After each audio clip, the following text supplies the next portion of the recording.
भगवते वासुदेवाय। ओम नमो भगवते वासुदेवाय।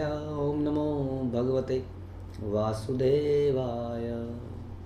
श्रीमद्भागवतम चौथा कैंटो 11वां अध्याय 19वां श्लोक। स्वयंभू मनु ध्रुव महाराज को समझाते हुए during the fight between Dhruv and Yakshas. सानंतंत कराकाल अनादि आदि कृतव्यय जन्म जनेन के जनयन मारयन मृत्युनांतकम। हे ध्रुव, श्री भगवान नित्य हैं किंतु काल रूप में वो सबों को मारने वाले हैं। तो हमने पीछे सुना था कि भगवान इस सृष्टि की रचना करते हैं और बीच में काल डाल देते हैं, समय है, और ये समय धीरे धीरे सभी को समाप्त करता है। समय के अनुसार हर चीज़ का नाश होता है कि नहीं। तो भगवान काल रूप में आते हैं और सबको मारते हैं, और किसी को मालूम तक नहीं चलता है कि मर गया, मर रहा है, कैसे फाइट करे वो इस काल से। बताइए कौन व्यक्ति है संसार में जो काल से फाइट करेगा, क्योंकि वो कंटिन्यूसली हमको मारे जा रहा है, हर दिन हमें मार रहा है। उनका कोई आदि नहीं है उन भगवान का, यद्यपि वो हर वस्तु के आदि करता है। अनादि आदिर गोविंदम सर्व कारण कारणम, he is the cause of all causes. लेकिन उनका कोई आदि नहीं है, इसलिए यदि कोई कहे कि भगवान के माता पिता कौन है, भगवान से पहले कौन था, ये बताइए। तो ये क्वेश्चन इनवैलिड है, क्योंकि भगवान आदि हैं हर चीज़ के। वे अव्यय है, यद्यपि कालक्रम में हर वस्तु चुक जाती है, वो अब उनका नाश नहीं होता है। समय बीतने पर भगवान की शारीरिक शक्ति, बुढ़ापा इत्यादि नहीं आता है, इवन जीवात्मा भी नहीं आता है। ये सब चेंजेस होते हैं इस संसार के अंदर, मटेरियल जगत के अंदर। जब हम लोग स्पिरिचुअल जगत में चले जाएंगे तो वहाँ पर ऐसा नहीं होगा कि हमारे अंदर शरीर में परिवर्तन हो रहे हैं और हम धीरे धीरे बूढ़े हो रहे हैं इत्यादि। तो जीवात्मा की उत्पत्ति पिता के माध्यम से होती है और मृत्यु द्वारा उसका विनाश होता है, किंतु वे जन्म तथा मृत्यु से सदा मुक्त हैं। ये भगवान जन्म और मृत्यु से मुक्त हैं। तो एक तरह से क्या हो रहा है, सारा चीज़ें समझने का प्रयास करें तो, कि हम लोग चर्चा कर रहे हैं कृष्ण की, हम चर्चा कर रहे हैं संसार की। जब हमने पहले भी डिस्कस किया था, जब हम ये सब चर्चाएं करते हैं तो हमारी थिंकिंग ब्रॉड होती है। तो वैदिक काल में रहने वाले छात्रों की थिंकिंग बड़ी ब्रॉड हुआ करती थी, क्योंकि वो यूनिवर्स के बारे में समझ रहे हैं, वो भगवान के बारे में समझ रहे हैं, वो जीवन के पर्पस के बारे में समझ रहे हैं। आजकल की जो शिक्षा प्रणाली है वो बहुत ही माइक्रो लेवल पे है, इसलिए बुद्धि भी क्या हो गई है, नैरो माइंडेड, इसको हम कहते हैं।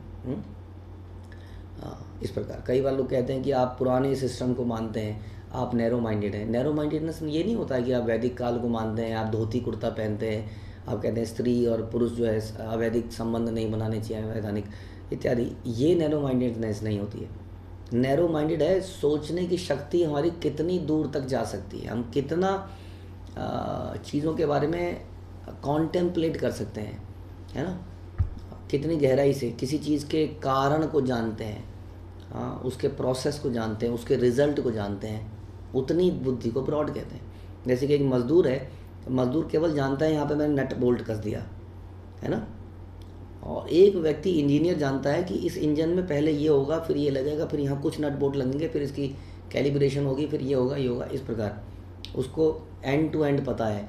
इसको कहते हैं ब्रॉड माइंडेडनेस, जिसको ब्रॉड पता है।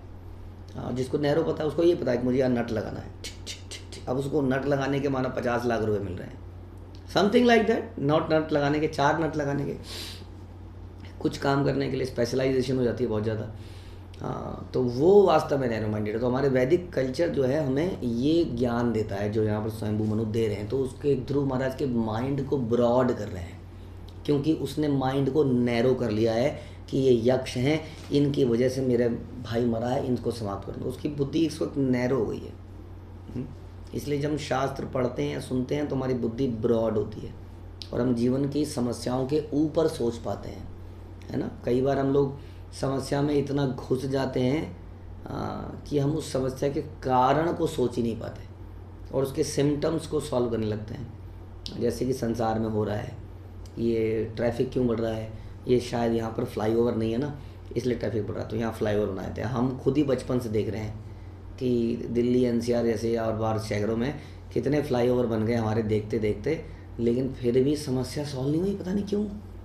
आप सब में हैरानी की बात है कि नहीं, प्रॉब्लम कहीं कुछ और है। तो हमें समझना पड़ेगा कि प्रॉब्लम वास्तव में क्या है। अगर एक तरीके से देखें, अगर इसको आध्यात्मिक तरीके से देखें, तो सबसे पहली बड़ी तो प्रॉब्लम है कि लोगों को लगता है कि शहरों में सुख है, शहरों में आनंद है, और यहाँ पर पैसा ज़्यादा है। तो इस चक्कर में लोग इधर उधर से हर जगह से हट कर शहरों में आ जाते हैं। इससे उस लिमिटेड रिसोर्स वो क्रैक हो जाता है, वो वाटर सिस्टम, वो सीवरेज सिस्टम, वो इलेक्ट्रिक सिस्टम, वो क्रैक होने लगता है, फटने लगता है।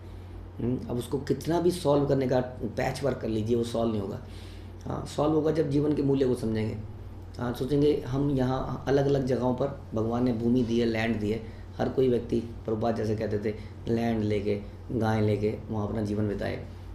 तो क्या होगा, पानी वगैरह हर चीज़ डिवाइडेड है, हर चीज़ अवेलेबल करा रखी है। तो मतलब एक जस्ट एन एग्जाम्पल कि कैसे जब हम संतुष्ट रहते हैं, जीवन में कुछ मूल्यों को समझते हैं, तो इस प्रकार से हम भागते नहीं हैं जैसे एक पतंगा भागता है रोशनी की तरफ। क्या कहते हैं, गीदड़ की जब मौत आती है तो शहर की तरफ भागता है। तो इस प्रकार से शायद हम लोग भी ऐसे ही करते हैं। तो इस प्रकार से हम बहुत सारी प्रॉब्लम को पैच वर्क कर रहे हैं, पर उससे सॉल्व नहीं हो रहा है, क्योंकि अगेन हमारी थिंकिंग बड़ी नैरो माइंडेड हो गई है। अगर हम ब्रॉड माइंडेड तरीके से सोचेंगे तब इन प्रॉब्लम का सलूशन निकलेगा, जो कि स्वयं मनु कर रहे हैं। डायरेक्टली देखिए, डायरेक्टली नहीं होता रहे, नहीं ध्रुव तुम्हें ये नहीं करना चाहिए। इससे हमें भी सीख मिलती है कि हम अपने बच्चों को अक्सर डायरेक्टली बोल देते हैं नहीं नहीं करना चाहिए, वो कहता है मैं तो करूँगा, फिर घमासान होती है, एक थप्पड़ पड़ता है उसको, फिर वो बेचारा तो we should try to tell them the philosophy also. Don't think कि वो समझेंगे नहीं इस चीज़ को, वो समझेंगे, ज़रूर समझेंगे। आज आपकी बात का 1% समझा है, कल 2% समझेंगे। आप देखेंगे, आप हैरान हो जाएंगे, एक दिन ये छोटे छोटे बच्चे हमें बता रहे होंगे। तो दे कैन अंडरस्टैंड, हमें बताने की पेशेंस कहाँ है हमारे पास। हम तो एक थप्पड़ मार के प्रॉब्लम को सॉल्व कर देना चाहते हैं, हम तो डांट के प्रॉब्लम सॉल्व कर देना चाहते हैं। If you tell them the philosophy every time, yes every time, Vaishnav philosophy, जीवन मृत्यु की फिलॉसफी, भगवान की फिलॉसफी, जैसे कि ध्रुव महाराज को यहाँ पे समझाया जा रहा है। सिंपली बोल सकते थे ध्रुव महाराज बंद कर दो, कितना ज्ञान दे दिया, और अभी तो भगवान के बारे में बता रहे हैं। अब लग रहा है भगवान के बारे में क्यों बताए जा रहे हैं, है ना। इस श्लोक से श्री भगवान की परम सत्ता तथा अचिंत्य शक्ति का सूक्ष्म अध्ययन किया जा सकता है। वे अनंत हैं, अर्थात उनका न तो आदि है न अंत है, किंतु वे मृत्यु हैं, काल बन जाते हैं। शाश्वत काल भी आदि रहित है, किंतु यह समस्त प्राणियों के श्रेष्ठा है। यहाँ पर पारस पत्थर का उदाहरण दिया जा सकता है, जाता है, जो अनेक रत्न बना सकता है, लेकिन उसकी अपनी शक्ति घटती नहीं है, वो वैसा का वैसा बना रहता है। ब्रह्मा इत्यादि ब्रह्मा सृष्टि करते हैं, पर उसको गौण सृष्टि कहते हैं, सेकेंडरी सृष्टि। ओरिजिनल सृष्टि जो सारे इंग्रेडिएंट्स हैं वो भगवान अवेलेबल कराते हैं। जैसे मकान बनाते हुए कंपनी का मालिक, मकान का मालिक, ओनर सारी रिसोर्सेज अवेलेबल कराता है, और उन रिसोर्सेज को मिलाने बुलूने के लिए कोई मिस्त्री, कोई कॉन्ट्रैक्टर को हायर कर लेता है। तो दैट इज़ लाइक ब्रह्मा। उससे शिव जी सारी सृष्टि का संहार कर देते हैं, किंतु अंत में वो स्वयं भगवान विष्णु द्वारा विनिष्ट कर दिए जाते हैं, केवल भगवान विष्णु बचे रहते हैं। इस प्रकार से प्रभुपाद इसको और क्लियर कर रहे हैं कि भगवान की स्थिति क्या है। एक उदाहरण द्वारा हमें परमेश्वर की अचिंत्य शक्ति को समझने में सहायता होगी। युद्ध पद्धति के आधुनिक इतिहास में श्री भगवान ने हिटलर की सृष्टि करी, और इसके पूर्व नेपोलियन बोनापार्ट की, और इनमें से प्रत्येक ने युद्ध में अनेक जीवात्माओं का संहार किया, किंतु अंत में बोनापार्ट तथा हिटलर दोनों मारे गए। आज भी बोनापार्ट और हिटलर के संबंध में पुस्तकें लिखने तथा पढ़ने के शौकीन हैं लोग। तो कहने का मतलब है कि ये सारे लोग भी समय आने पर समाप्त हो गए, जिन्होंने कितने लोगों को मारा पीटा। बड़े बड़े लोग आए और चले गए, काल रूप में भगवान सबको मार रहे हैं, लेकिन भगवान इन सबके ऊपर है। इस प्रकार से समझाया गया। आगे, नवे पक्षौ अस्य विपक्ष एव वा परस्य मृत्यो विशतः समां प्रजा तम धाव मान मनुधावन्त्य निशा यथा रजांस्य नीलम वृतासंघ। अपने काल रूप में श्री भगवान इस भौतिक जगत में विद्यमान हैं और सबों के प्रति संभाव रखने वाले हैं कि नहीं। ऐसा तो नहीं है ना, भक्तों की सेकंड की सुई स्लो है, असुरों की सेकंड की सुई ज़्यादा है, जल्दी है, ऐसा तो नहीं है। या भक्तों की उम्र ज़्यादा हो जाती है और असुरों की उम्र कम होती है, ऐसा भी नहीं है। तो भगवान इस रूप में देखिए तो सभी के लिए बराबर हैं। लोग कहते हैं कि भगवान पक्षपात करते हैं, बताइए पक्षपात करते हैं। भक्तों के भी ऐसी घंटे बीत रहे हैं ज़िंदगी के, वो भी इसी प्रकार से मृत्यु की तरफ जा रहे हैं, देखा जाए तो उनका ना तो कोई मित्र है, ना ही उनका कोई शत्रु है वास्तव में। ये सारी जीवन अपने बच्चे ही तो हैं, बच्चों के लिए कोई शत्रु क्या मित्रता। हाँ, कोई बच्चा जो है उनकी बात को मान रहा है, कोई बच्चा नहीं मान रहा है, लेकिन जो नहीं भी मान रहा है उसको भी माँ बाप खाना पीना देते हैं ना। तो वैसे ही भगवान सबको खाना पीना हवा पानी दे रहे हैं, उनको कोई माने या ना माने, लेकिन फिर भी अपनी तरफ से समझा जरूर रहे हैं। काल के अनुसार हर कोई अपने कर्मों का फल ही तो भोग रहा है। जिस प्रकार वायु के चलने पर धूल के कण उड़ते हैं, उसी प्रकार अपने कर्म के अनुसार मनुष्य भौतिक जीवन का सुख भोगता है या कष्ट उठाता है। इसमें भगवान का कोई लेना देना नहीं है। किसी कंपनी की सरकार ने एक रूल बना दिए कि अगर आप मर्डर करोगे तो माना आपको फांसी हो जाएगी। अब अगर किसी को फांसी होती है तो दोष सरकार का कैसे है? उन्होंने तो नियम बनाए, इसी प्रकार भगवान ने नियम बना रखे हैं, अच्छे नियम ही तो बना रखे हैं। अगर आप ये करोगे तो अवार्ड मिलेगा, हाँ, नहीं तो पनिशमेंट मिलेगी। तो ये हमारे ऊपर है कि हम पनिशमेंट लें या हम रिवॉर्ड लें। इस प्रकार परमेश्वर पक्षपात नहीं करता। अल्पज्ञानी परमेश्वर पर दोष लगाते हैं कि वो पक्षपात करता है। जैसे कुछ लोग सुख भोगते हैं, कुछ लोग कष्ट उठाते हैं, किंतु इस श्लोक से स्पष्ट है कि परमेश्वर ऐसा पक्षपात नहीं करता। तो भी जीवात्मा स्वतंत्र लेकिन नहीं है। तो फिर हाँ, यानी कि उनको कुछ लिमिट में छोड़ा गया है। जैसे एक बच्चा है, जैसे गाय को कई बार बांध देते हैं और लंबी रस्सी से बांध देते हैं और वो घास चरती रहती है, लेकिन लिमिट तक। क्यों? क्योंकि उसके बाहर यदि वो जाएगी तो कोई पकड़ लेगा, कोई जानवर मार देगा, उसका नुकसान हो सकता है। तो इसी तरह हम अपने बच्चों को भी एक लिमिट तक स्वतंत्रता देते हैं। हाँ, क्योंकि हाँ वो भी इसलिए ताकि हम अपना ही नुकसान ना कर लें, वो भी केवल इसलिए जीवात्मा को कुछ स्वतंत्रता दी है, लेकिन फिर भी बहुत सारे बंधन उसके ऊपर हैं।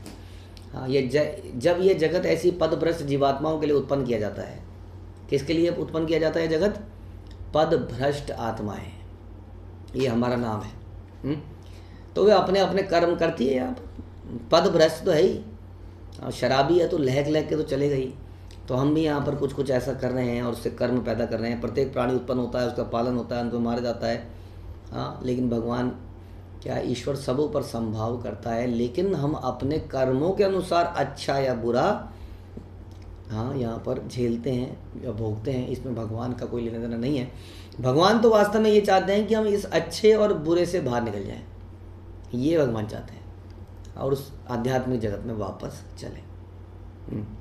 आयुषो अपचयम जंतोस्थैव स्थथै वो पचयम विभु उभाभयाम रहितः स्वस्थो दुस्थस्य विदधात्सयो। श्री भगवान विष्णु सर्वशक्तिमान है और वे प्रत्येक को कर्मों का फल देते हैं। हाँ, तो कर्मों का फल जैसा भी हमने बोला ये भी ऑटोमेटिक होता है, ऐसा नहीं भगवान को देना पड़ता है। जैसे कि भारत सरकार ने संविधान बना रखा है, इंडियन पीनल कोड बना रखा है, ये वाला लॉ वाला बना रखा है, उसके नीचे इन्फोर्समेंट एजेंसीज हैं, पुलिस वाले हैं। तो वो अपने आप कोई करता है, वहाँ अदालत लगती है, वहाँ केस सुनाते हैं, वहाँ पुलिस वाले बंद कर देते हैं, वो सब अपने आप चलता है। हाँ, लेकिन एनीवे क्योंकि इसके पीछे इसका आधार भगवान है, इसलिए भगवान कर्मों का फल दे रहे हैं। इस प्रकार जीवात्मा चाहे अल्पजीवी हो या दीर्घजीवी हो, भगवान तो सदा ही दिव्य पद पर रहते हैं। उनकी जीवन अवधि के घटने या बढ़ने का कोई प्रश्न ही नहीं उठता है। तो भगवान के जीवन की अवधि नहीं है हाँ कि भगवान इतने साल जिए। जैसे हम कहते हैं कि भगवान कृष्ण जो है लगभग 125 साल तक इस रूप में रहे, उसके बाद वो मर नहीं गए। जैसे सूर्य मरता नहीं है, सूर्य सवेरे 5-6 बजे उदय होता है, शाम को 5-6 बजे 7 बजे अस्त हो जाता है। तो ये आयु नहीं है सूर्य की, ये तो उसके उदय होने का और अल्प उसको अस्त होने का समय है। उसी प्रकार इवन जीवात्मा भी उदय और अस्त होता है, लेकिन वो शरीर धारण करता है और शरीर को छोड़ता है, इसको मृत्यु और जन्म कह देते हैं। तो ये इस प्रकार से हाँ भक्ति विनोद ठाकुर का उपदेश है कि हे मित्र, तुम काल की तरंगों में बहे जा रहे हो। तुम यह समझने का प्रयास करो कि तुम भगवान के चिरंतन दास हो, तब सब रुक जाएगा और तुम सदा के लिए सुखी हो जाओगे। तो इसी तरह का संदेश यहाँ पर स्वयंभू मनु देना चाह रहे हैं ध्रुव को कि समझो आप कि क्या चल रहा है। ये सब काल का चक्र चल रहा है, हम सब कर्मों का फल भोग रहे हैं। तुम्हारा भाई मारा गया तो कहीं ना कहीं अपने कर्मों से ही मारा गया। अब अगर तुम इनको मार रहे हो तो तुम भी कर्म पैदा कर रहे हो। केचित् कर्म वदन्त्येनं स्वभावं परे नृप एके कालम परे देवं पुंसः काममुतार परे। कुछ लोग विभिन्न योगी योनियों तथा सुख दुख में पाए जाने वाले अंतर को कर्मफल बताते हैं। कुछ इसे प्रकृति के कारण, अन्य लोग, काल तथा भाग्य के कारण और शेष इच्छा के कारण बताते हैं। तो प्रभात कह रहे हैं कि दार्शनिक भी कई तरह के हैं, मीमांसक हैं, नास्तिक हैं, ज्योतिषी हैं, कामुकतावादी हैं, चिंतक हैं। वास्तविक निष्कर्ष ये है कि हमारे कर्म ही हमें इस जगत में विभिन्न योनियों में बांध देते हैं। ये बात प्रभुपाद बिल्कुल क्लियर करें, समझ लीजिए। कई लोग अलग अलग फिलॉसफी बताएंगे इसमें, कई लोग कुछ कुछ चीज़ें बताना चाहेंगे। यही तो हम भोगने के लिए आए हैं बेटा, ये मनुष्य जीवन है, भोगो, एंजॉय करो, वगैरह वगैरह। कईयों की अलग अलग फिलॉसफी है। कई सोचते हैं मैं कुछ ऐसे कर्म कांड करूँगा, अपने कर्मों को समाप्त कर लूँगा, मैंने कुछ पाप किए हैं, कुछ गंगा जी में नहा लूँगा या कोई यज्ञ कर दूंगा। तो अलग अलग फिलॉसफी है, लेकिन हमें समझना चाहिए कि हमारे कर्म इस जगत में विभिन्न योनियों में हमें बांध देते हैं, योनियों में बांध देते हैं। आप क्या कर्म कटाएंगे, अब अगली योनि जानवर की होने वाली है। हाँ, इसलिए कहते हैं कि अगर हमने अपने कुछ कर्मों को इधर उधर हिलाया बाई डूइंग सम कर्म कांड, उससे हमने कुछ खास अंतर नहीं किया। माना कुछ मुझे फल आज मिलने वाला था, मुझे कल मिला या वटेवर, लेकिन वो मिलेगा क्योंकि वो मेरा कर्म है। कोई भी व्यक्ति इस प्रकार के जादू टोने से, झाड़े फूसे से, कर्म कांड से अपने कर्मों को मिटा नहीं सकता है। उसके लिए उसको प्रायश्चित, पश्चाताप करना ही पड़ता है, उसको भोगना ही पड़ता है। ये योनियाँ किस प्रकार बनी, इसकी विवेचना वेदों में है। ये जीवात्मा की इच्छा के कारण है। जैसी जैसी इच्छाएं हैं, अलग अलग इच्छाएं, अलग अलग इच्छाओं के अनुसार अलग अलग योनियाँ बनाई हैं। कोई अपने घर में ही बड़ा आसक्त है, कोई है ना, इसलिए शैतूत का कीड़ा कहते हैं, घर के अंदर ही मर जाता है। हाँ, कोई वो स्नेल है, वो अपने घर को ही लेके चलता है। कोई खाने का बड़ा शौकीन है, तो हाथी भी बन सकता है। तो इस प्रकार से जीवात्मा बनी। तो जीवात्मा मूलतः भगवान के अंश है। जिस प्रकार अग्नि की चिंगारियाँ होती हैं, किंतु क्या होता है, वो इस संसार में जब आती है तो उसको लगता है जरा दो दो हाथ मैं भी दिखा दूँ। जैसे कि बच्चा कई बार अपने पापा के साथ ऑफिस में जाता है, तो ऑफिस में ऑब्जर्व करता है पापा ऐसे टेबल पे बैठे हैं, ऐसे कर रहे हैं, तो घर में आके क्या करता है, नकल मारता है। या बच्ची जो है अपनी माँ की नकल मारती है, किचन में खाना बना रही है, उसको डांट रही है, तो कई बार बच्चे मम्मी डैडी खेलते हैं, उनको देख के वो उनसे बड़े इन्फ्लुएंस हो जाते हैं। तो उसी प्रकार जीवात्मा भी कई बार भगवान के साथ रहते रहते भगवान बनना चाहता है। हाँ, इस प्रकार वो पद भ्रमित हो जाता है। तो इस काम अथवा इच्छा को विनिष्ट नहीं किया जा सकता।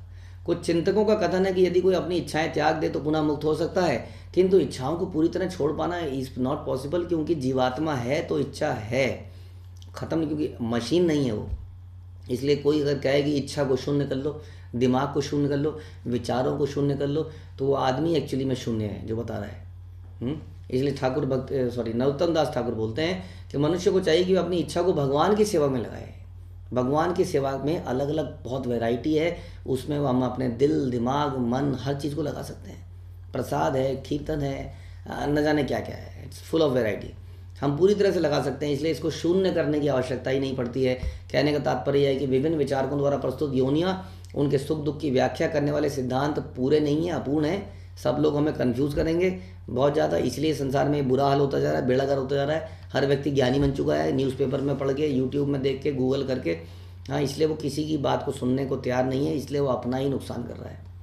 आप लोग कुछ दिन तक इस गुरु परंपरा में श्रवण कीजिए, इसका पालन करने का प्रयास कीजिए। बिना पैसों के हमसे मिलना है मिलिए, नहीं मिलना है नहीं मिलिए, लेकिन इसका हम गारंटी बोलते हैं, इसका असर अपने ऊपर देख लीजिए, और यही इसका सबसे बड़ा प्रमाण है। हरे कृष्णा। श्रील प्रभुपाद की जय। ग्रंथराज श्रीमद् भागवतम की